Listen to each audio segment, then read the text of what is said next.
በአጠቃላይ ያለውን ሁኔታ ስታዩ አይ ቲንክ በአጠቃላይ መሄድ የምንፈልገው ይሄ ሀገር በተቻለ መጠን አብዛኛው ይፍኖት ሙሉ ለሙሉ ህብረተሰቡ ከድህነት ወጥቶ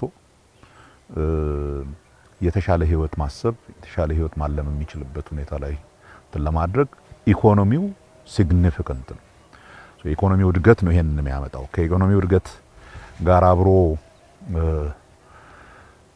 እንዲታይም አሁን በሐሳብ ደረጃ እንትን ያለው የኢኩልነት እንዳይኖር በተቻለ መጠን ኢኩልነቱ እንዳይሰፋ በተቻለ መጠን የድህነት ምጣኔው እየቀነሰ እንዲሄድ ሰው ተኮር የሆነ የኢኮኖሚ እንቅስቃሴ መኖር እንዳለበት እና ወደዛ እየተሄደ እንደሆነ ነው የታየው። አቅጣጫው ምን መሆን አለበት ወዴት ነው መሄድ አለብን የሚለውን እንደዚህ ግልጽ እይታ ያለበት ፒሪየድ ባለፈው ጊዜ ያለ አይመስልኝም። አይ ቲንክ የት መሄድ አለብን የሚለው እንደ አገር የት ነው መሄድ ያለብን ለመኖር ሰርቫይቭ ለማድረግ አገሪቱ የሚገባትን የሰለጣኔ ሀገር ነች እቺ ሀገር ኖት ዝም ብሎ አንድ ተራ ከሁለተኛ ዓለም ጦርነት በኋላ የተፈጠረ ሀገር አይደለም። ይሄ በሺዎች ዓመታት የቆየ ታሪክ ያለው ሀገር ነውና የሲቪላይዜሽናል ስቴት የሚባለው እንደዚህ አይነት ሀገር የሚገባው ደረጃ ላይ መድረስ አለበት የሚል እልህና ግፊት ያለበት እንቅስቃሴ ነው ያየነው። በህብረተሰብ ደረጃ ሰፋ ያለ ስምምነት ይጠይቃል። ይሄንን እንደገና ወደ ከፍተኛ ቦታ ላይ ለመድረስ እሱን እንደገና ካለውም የበለጠ አጠናክረን መሄድ አለብን። የተረጋጋ ማህበረሰብ መፍጠር አለብን። በዛ በተረጋጋ ማህበረሰብ ላይ ተነስተን ረጅም ቦታ መሄድ የሚችል ሀገር ስልጣኔውን የሚመጥን ሀገር መመስረት እንችላለን የሚል እምነት ነው ያለኝ። የመጨረሻው ያለን ዴታ የትምህርት ቤት ምገባን በሚመለከት ወደ 8 ሚሊዮን ደርሰናል። 8 ሚሊዮን ልጆች በትምህርት ቤት ውስጥ እየተመገቡ ነው። ከክልል ክልል ያለው አፈጻጸም ይለያያል፣ ግን ግልጽ የሆነ መረዳዳት አለ። አሁን የትምህርት ቤት ምገባ ለልጆች የትምህርት አቀባበል ምን ያህል ጠቃሚ እንደሆነ በጣም በግልጽ ሁሉም የሚስማማበት ነው። በፕራዮሪቲ ደረጃ በቅድሚያ በመስጠትም ደረጃ እዛ ላይ ቢያንስ የኤሌመንተሪ ተማሪዎችን ከታች ጀምሮ እንትን ካደረጉ ብቻ ነው የምንፈልገውን አይነት የተማረ ትውልድ መፍጠር የምንችለው።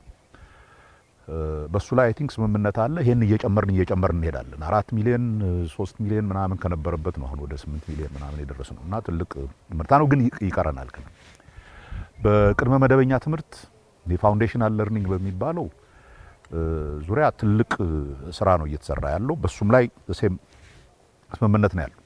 5 ዓመት ልጆችና 6 ዓመት ልጆች ቢያንስ ቢቻል ከዛም በፊት ከትምህርት ጋር እየተዋወቁ እየተጫወቱ እየተማሩ የሚያድጉበት ሁኔታ ካልፈጠርን በኋላ እያደጉ ሲሄዱ ያላቸው የመቀበል ትምህርት የመቀበል እንትን በምንፈልገው ደረጃ ጠንካራ አይሆንም በሚል አይ ቲንክ ይሄ ለውጥ ጊዜ ከመምጣቱ በፊት ወደ 4000 ቅድመ መደበኛ ትምህርት ቤቶች ነበሩ።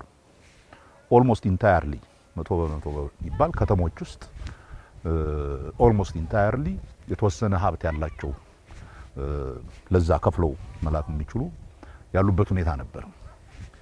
አሁን ባለፉት 5 ዓመታት ብቻ ወደ 34000 እንትኖች ደርሰዋል። በዚህ ዓመት ይሄን እንግዲህ በክልሎች ማህበረሰቡ እያዋጣ በሚሰራው በዚህ ዓመት የቀረን በኢትዮጵያ ውስጥ በወረዳ ደረጃ ምንም ቅድመ መደበኛ ትምህርት ቤት የሌለባቸው 626 ወረዳዎች ነው። አሁን ትምህርት ሚኒስቴር የጀመረው አንድ አዲስ ኢኒሺየቲቭ አለ። በዚህ 4 ወር ውስጥ ወደ 1452 ቅድመ መደበኛ ትምህርት ቤቶች ምንም ትምህርት ቤት ቅድመ መደበኛ ትምህርት ቤት በሌላቸው ወረዳዎች በሙሉ እንትናረግና ለመጀመሪያ ጊዜ በዚህ ዓመት እናዳርሳለን ብለን እና በቂ አይደለም። ስቲል ገና በወረዳ ደረጃ 1-2 ቢኖርሽ እንኳን ስቲል ሞር ያስፈልጋል።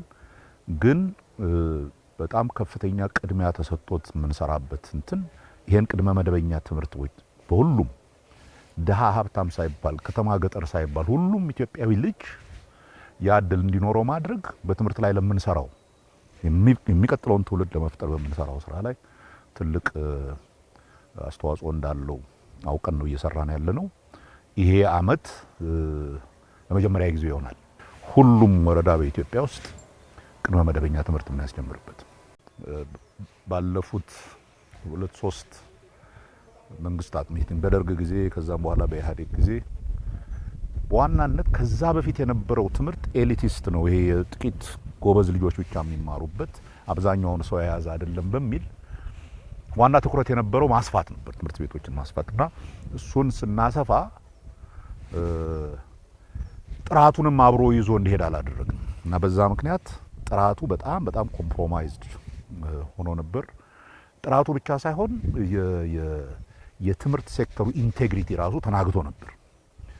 ልክ እንደሌላውም እንደን ሴክተሮች በአቋራጭ ሁሉ ነገር የሚገኝ ትምህርትም በአቋራጭ የሚገኝ ነው።